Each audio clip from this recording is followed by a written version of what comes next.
हरे कृष्णा दोस्तों, स्वागत है आपका आपके अपने चैनल भक्ति की शक्ति में। अश्विन अमावस्या श्राद्ध पक्ष की आखिरी दिन और आखिरी अमावस्या होती है। इसे सर्वपितृ अमावस्या भी कहते हैं। सर्वपितृ अमावस्या के दिन उन पितरों का, उन पूर्वजों का विधि विधान के साथ श्राद्ध किया जाता है। पिंडदान, तर्पण आदि कार्य किए जाते हैं। जिनका अंतिम संस्कार विधिवत ना हुआ हो और जिनकी मृत्यु की तिथि ज्ञात ना हो, और वो भी कर सकते हैं जो पूरे पितृमास में अपने पूर्वजों का श्राद्ध तर्पण ना कर पाए हो, वो इस दिन श्राद्ध तर्पण कर सकते हैं।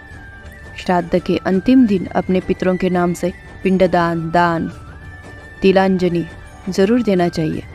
आज के वीडियो में आप सुनेंगे सर्वपितृ अमावस्या की व्रत कथा, अमावस माता की कथा। साथ ही आप सुनेंगे पितृ चालीसा भी। पितृ चालीसा का पाठ अमावस्या के साथ ही पितृपक्ष में जिस घर में होता है उस घर में पितृदोष हमेशा के लिए दूर हो जाता है। उस घर में सदा पितरों की कृपा भी प्राप्त होती है। श्राद्ध पक्ष में पंचबली भोजन जरूर देना चाहिए। पंचबली भोजन का क्या महत्व है, पहले आप इस बारे में जान लीजिए। गरुड़ पुराण में भी इस बात का जिक्र किया गया है। कहते हैं कि पंचबली भोजन से पितरों की आत्मा तृप्त हो जाती है, पितर बहुत प्रसन्न हो जाते हैं और अपने परिवारजनों को आशीर्वाद देते हैं। अगर आप श्राद्ध पक्ष में रोज़ाना पंचग्रास अर्थात पंचबली निकाल पाए तो बहुत अच्छा है, और अगर आप रोज़ नहीं निकाल सके तो कम से कम जिस दिन आपके घर पितरों का श्राद्ध होता हो उस दिन निकालें। अगर उस दिन भी निकालना भूल गए हैं तो सर्वपितृ अमावस्या के दिन पंचबली भोजन आप जरूर निकालें। पंचबली भोजन में 5 तरह के जीवों को भोग लगाने के बाद शास्त्रों में कही गई है। पहला भोग गाय के लिए, इसे गो बलि कहा जाता है। दूसरा कुत्तों के लिए, जिसे कुक्कुर बलि कहते हैं। तीसरा कौवे के लिए भोजन निकाला जाता है, जिसे काक बलि कहा जाता है। चौथा देवताओं के लिए निकाला जाता है, जिसे देव बलि कहते हैं। देव बलि के समय देवग्रास को जल में प्रवाहित कर दिया जाता है। और 5वां चींटियों के लिए निकाला जाता है, जिसे पिपली कादी बलि कहा जाता है। देवग्रास के अलावा जितने भी भोजन है वो उन सभी को जरूर अर्पित कर देनी चाहिए। श्राद्ध कर्म में, पिंडदान कर्म में, सर्वपितृ अमावस्या तिथि में इसका बड़ा महत्व है। शास्त्रों में ये तिथि सर्वपितृ श्राद्ध के नाम से भी जानी जाती है। श्राद्ध या पितृपक्ष के माध्यम से मान्यता है कि हमारे पितर धरती पर आते हैं, इसलिए पितृपक्ष में तर्पण और श्राद्ध के साथ ही दान का बड़ा महत्व है। मान्यता है कि ऐसा करने से पितर प्रसन्न होते हैं और अपने परिवारजनों को भरपूर आशीर्वाद प्रदान करते हैं। जो कि सर्वपितृ अमावस्या श्राद्ध पक्ष का अंतिम दिन होता है, तो जो भी श्रद्धा और विश्वास के साथ नमन कर अपने पितरों को आज के दिन विदा करता है, उसके पितृदेव उसके घर परिवार में खुशियाँ भर देते हैं। और जिस घर के पितर प्रसन्न रहते हैं, पुत्र प्राप्ति और सभी शुभ मांगलिक कार्य उन्हीं के घर में होते हैं। सर्वपितृ अमावस्या की पौराणिक कथा के अनुसार श्रेष्ठ पितृ अग्निस्वात और बही पद की मानसी कन्या अशोका एक बार घोर तपस्या कर रही थी। वे तपस्या में इतनी लीन थी कि देवताओं के 1000 वर्ष बीत गए। उनकी तपस्या के तेज से पितृलोक भी प्रकाशित होने लगा और सभी श्रेष्ठ पितृगण अक्षोदा को वरदान देने के लिए एकत्रित हुए। उन्होंने अक्षोदा से कहा कि हे पुत्री, हम सभी तुम्हारी तपस्या से बहुत प्रसन्न हैं, इसलिए जो चाहो वरदान मांग लो। लेकिन अक्षोदा ने पितरों की तरफ ध्यान ही नहीं दिया। वही उनमें से अति तेजस्वी पितृ अमावस्या को बिना पलके झपकाए वो देखती रही। पितरों के बार बार कहने पर कि हे अक्षदा, वरदान मांगो। तब अक्षदा ने कहा कि हे भगवान, क्या आप मुझे सच में वरदान देना चाहते हैं? उस पर तेजस्वी पितृ अमावसु ने कहा, अक्षोदा वरदान मांगो।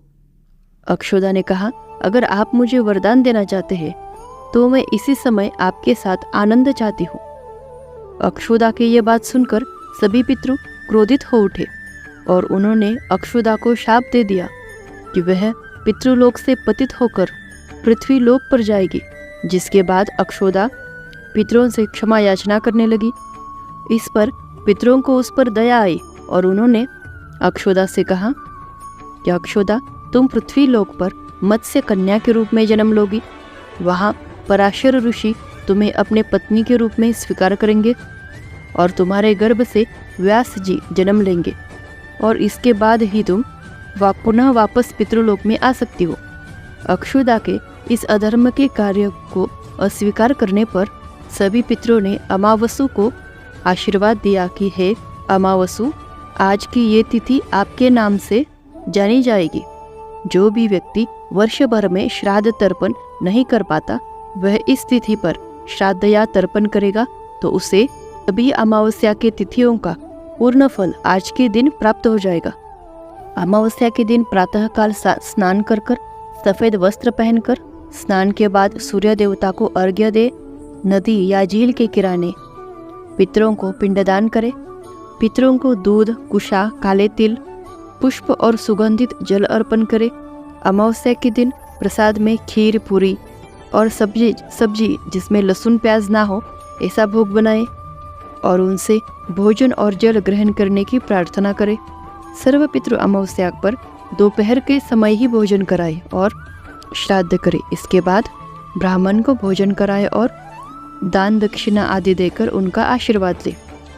सर्व पितृ अमावस्या के दिन पंचबली और हवन अवश्य करवाए। ब्राह्मण को भोजन कराने के बाद घर के सभी सदस्यों को एक साथ भोजन करना चाहिए। भोजन करने के बाद पितरों की आत्मा की शांति के लिए प्रार्थना करें। सर्व पितृ अमावस्या पर गाय, कुत्ते और कौवे को भोजन जरूर कराए और चींटियों के लिए भी भोजन जरूर निकाले। इस दिन हरे चारे का दान करें और घर के मुख्य द्वार पर खाने पीने की चीजें अवश्य रखें। सर्व पितृ अमावस्या के दिन पीपल के पेड़ की पूजा भी अवश्य करना चाहिए। पूर्वजों के नाम पर निर्धनों को वस्त्रदान, रक्तदान, भोजन दान या पितरों के नाम से कोई भी पवित्र पौधा आज के दिन जरूर लगाए। अब सुनिए अमावस माता की कथा और इसके बाद आप सुनेंगे पितृ चालीसा। प्राचीन कथा के अनुसार बहुत साल पहले की बात है। किसी गरीब ब्राह्मण परिवार में पति, पत्नी और उनकी एक पुत्री रहा करती थी। सारा परिवार भगवान की भक्ति में लीन रहता था। उनकी पुत्री सुंदर, संस्कारी और गुणवान थी। वह उसके लिए वर की तलाश कर रहे थे, किंतु निर्धन होने के कारण उसके विवाह में बाधाएं आ रही थी। भगवान के दया से एक दिन उनके घर में एक बहुत बड़े महात्मा आए। उस कन्या ने उनकी बहुत सेवा की। कन्या के सेवा भाव से प्रसन्न होकर महात्मा ने उसे आशीर्वाद दिया। तब उस लड़की के पिताजी ने कहा, महात्मा जी, हम इस लड़की के लिए बहुत दिनों से अच्छे वर की तलाश कर रहे हैं, मगर हमारे निर्धनता के कारण हर बार बात बनते बनते रह जाती है। कृपया बताइए हमारे पुत्री के हाथ पीले कब होंगे। महात्मा जी ने उस लड़की का हाथ देखा तो बोले, इस लड़की के हाथ में तो विवाह की रेखा ही नहीं है। ये बात सुनते ही ब्राह्मण तो बड़े उदास हो गए और कहने लगे कि क्षमा कीजिए महात्मा जी, मैं आपकी कहने का अर्थ नहीं समझ पाया। महात्मा जी ने फिर कहा कि तुम्हारे पुत्री के भाग्य में तो विवाह सुख लिखा ही नहीं है। महात्मा के मुख से ऐसे वचन सुनकर वे ब्राह्मण दंपति रोते रोते महात्मा जी के चरणों में गिर गए और उनसे इस समस्या का समाधान बताने की विनती करने लगे। तब महात्मा जी ने उनको अपने चरणों से उठाया और बोले कि पास के किसी गांव में सोना नाम की धोबन जाति की एक पतिव्रता स्त्री रहती है। पतिव्रता महिला अपने पति, बेटे और बहू के साथ रहती है। वह एक महान पतिव्रता स्त्री है। अगर आपकी पुत्री उसे अपनी सेवा से प्रसन्न कर ले और आशीर्वाद स्वरूप उसकी मांग का सिंदूर उससे ले ले, तभी इस लड़की का विवाह संभव है। ऐसा करने से उसे अमोघ सुहाग भाग की प्राप्ति भी होगी। मगर ध्यान रहे कि वह पतिव्रता महिला कहीं भी आती जाती नहीं है। महात्मा जी ब्राह्मण दंपत्ति के घर से विदा हो गए। अब भोर होते ही ब्राह्मणी ने अपनी पुत्री को सोना धोबिन के घर सेवा करने के लिए भेज दिया। लड़की वहां जाके सोना धोबिन के घर का सारा काम करती थी। झाड़ू, पोछा और भी सारे घर के काम करके उसके उठने से पहले ही वापस घर आ जाती थी। ये क्रम बहुत दिन तक ऐसे ही चलता रहा। एक दिन सोना धोबिन अपने बहू को शाबाशी देते हुए कहने लगी कि बहू, तू तो सारा काम ब्रह्म मुहूर्त में ही उठकर मेरे उठने से पहले ही कर लेती हो और मुझे पता तक नहीं चलता। बहू बोली, माता जी, मैं तो सुबह देर से उठती हूँ, मुझे लगा आजकल ये सारा घर का काम सुबह उठकर आप ही कर रही है। ये सोचकर सोना धोबिन को हैरानी हुई कि आखिरकार घर का सारा काम कौन करके चला जाता है। इस बात का मुझे पता लगाना चाहिए। तो अगले दिन भोर होते ही सास और बहू घर के एक कोने में छुपकर निगरानी करने लगे कि कौन है जो ब्रह्म मुहूर्त में ही घर का सारा काम करके चला जाता है। उधर भोर होते ही सुबह सुबह ब्राह्मण की पुत्री घर में आई और भजन करते करते घर का सारा काम करने लग गई। अपना काम पूरा होने के बाद जब वो वहाँ से जाने लगी तो सोना धोबिन ने उसे पकड़ लिया और उससे पूछा कि तुम कौन हो बेटी, और इस तरह छुपकर मेरे घर का सारा काम क्यों करती हो। ब्राह्मण की पुत्री ने सोना धोबिन को ब्राह्मण की सारी कही हुई बात बता दी। सोना धोबिन पतिव्रता होने के साथ साथ बहुत उदार दिल की भी थी। वह उस लड़की की सहायता के लिए तैयार हुई। उस दिन अमावस्या थी और उस दिन वह बिना अन्न और जल ग्रहण किए उपवास रखते हुए उस लड़की के घर पर चली गई। उसने सोचा कि रास्ते में कहीं पीपल का वृक्ष दिखे तो उसे जल देकर उसकी परिक्रमा कर कर ही जल ग्रहण करेगी।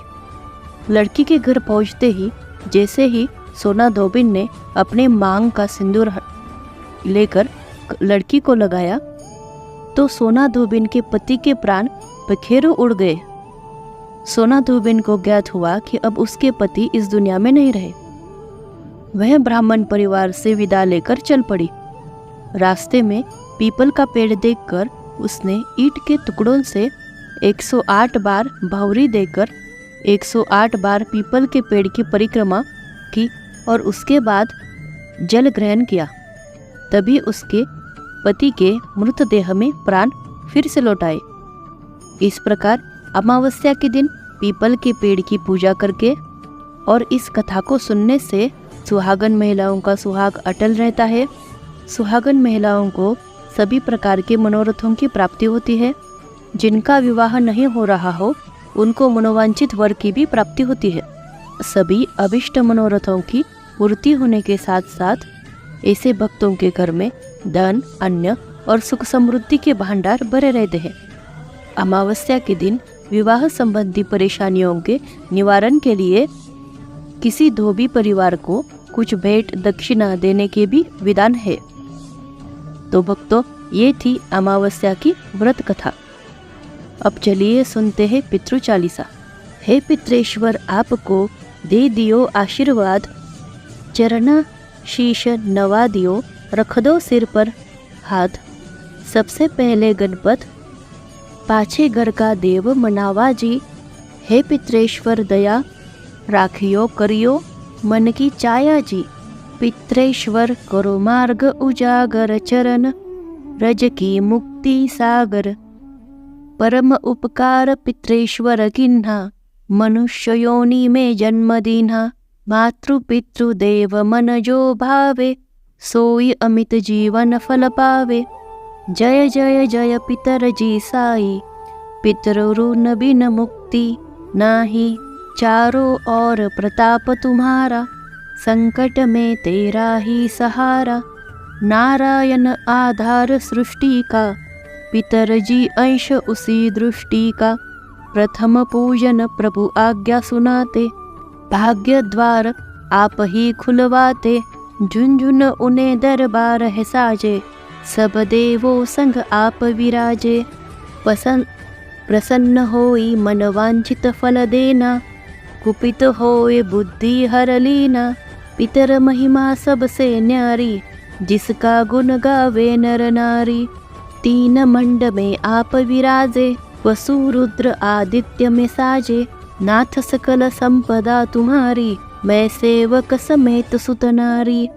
56 भोग नहीं है भाते, शुद्ध जल से ही तृप्त हो जाते। तुम्हारे भजन परम हितकारी, छोटे छोटे बड़े सभी अधिकारी। भानु उदय संग आप पुजावे, 5 अंजलि जल रिझावे। ध्वज पताका मंडपे है साजे, अखंड ज्योति में आप विराजे। सदियों पुरानी ज्योति तुम्हारी, धन्य हुई जन्मभूमि हमारी। शहीद हमारे यहाँ पुजाते, मातृभक्त संदेश सुनाते। जगत पितर सिद्धांत हमारा, धर्म जाति का नहीं है नारा। हिंदू मुस्लिम सिख ईसाई, सब पूजे पितर बाई। हिंदू वंश वृक्ष है हमारा, जान से ज्यादा हमको प्यारा। गंगा ये मरु प्रदेश की, पितृ तर्पण अनिवार्य प्रवेश की। बंधु छोड़कर इनके चरना, इनके कृपा से मिले प्रभु की शरण। 14 को जागरण करवाते, अमावस को हम धोक लगाते। जात झड़ूला सभी मनाते, नांदी मुख श्राद्ध सभी करवाते। धन धान्य जन्मभूमि का है वो फूल जिसे पितृमंडल की मिली है धूल। श्री पितर जी भक्त हितकारी, सुन लीजिए प्रभु अरज हमारी। निश दिन ध्यान धरे जो कोई, तासम भक्त और नहीं कोई। तुम अनाथ के नाथ सहाय, दीनन के हो तुम सदा सहाय।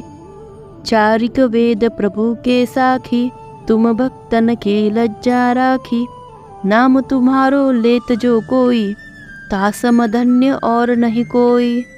जो तुम रे नित पाव पर लोटत, नव सिद्धि चरना में लोटत। सिद्धि तुम्हारी सब मंगलकारी, जो तुम पे जावे बलिहारी। जो तुम्हारे चरण चित्त लावे, तासी मुक्ति अवसी हो जाए।